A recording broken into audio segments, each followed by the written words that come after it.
Most of what people know about Pearl Harbor is from just a real aerial view and seeing ships exploding and burning in the harbor.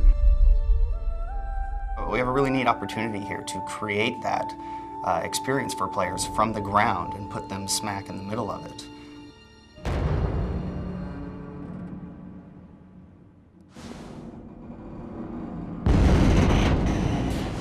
What was that? What's going on? The player's going to be thrust into this event. He's going to walk out of the door of his battleship and just be amazed at everything that's happening. And we want him to feel like the world isn't centered around him. We want to feel like he's thrown into this crazy, horrific attack. And he's going to take a second to soak it all in. And then realize, wow, maybe I can help fight these guys off. I'm not going to win Pearl Harbor, but maybe I can do something to help our cause. Take his gun and give us fire support!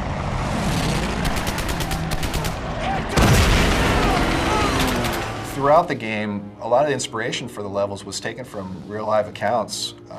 We did lots of research, read lots of books, listened to tapes, videos, movies.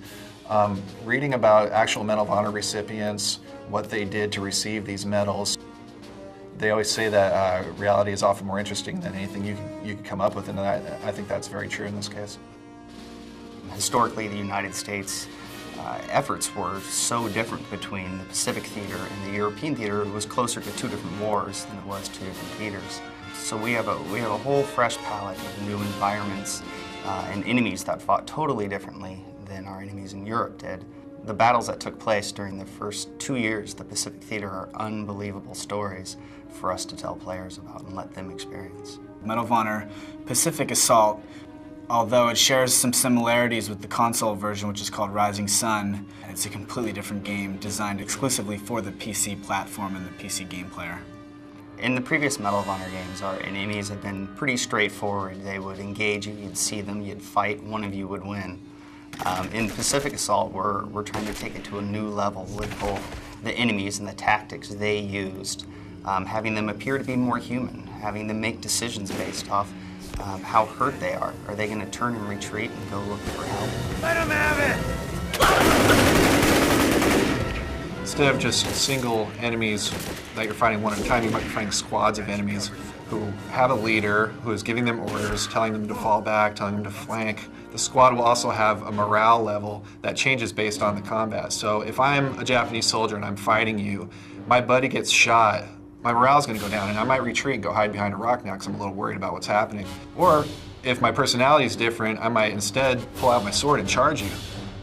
The technology is focused on recreating large, expansive environments. So we're talking about islands, we're talking about Pearl Harbor, we're talking about jungles, we're talking about things that haven't traditionally been modeled well in games.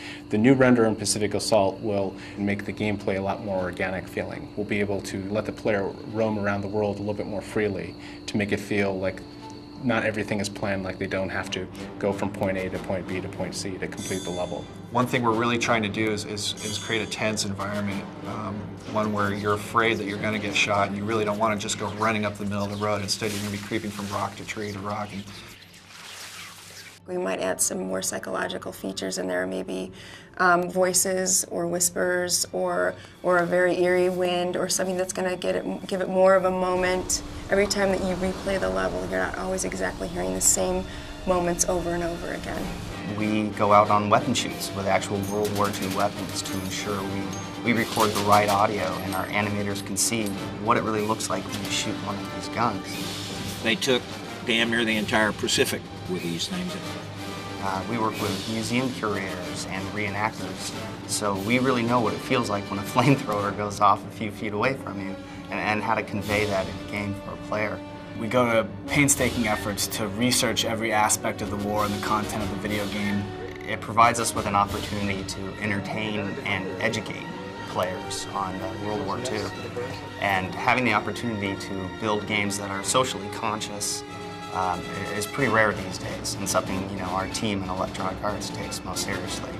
It is the most horrific and harrowing moments in our history.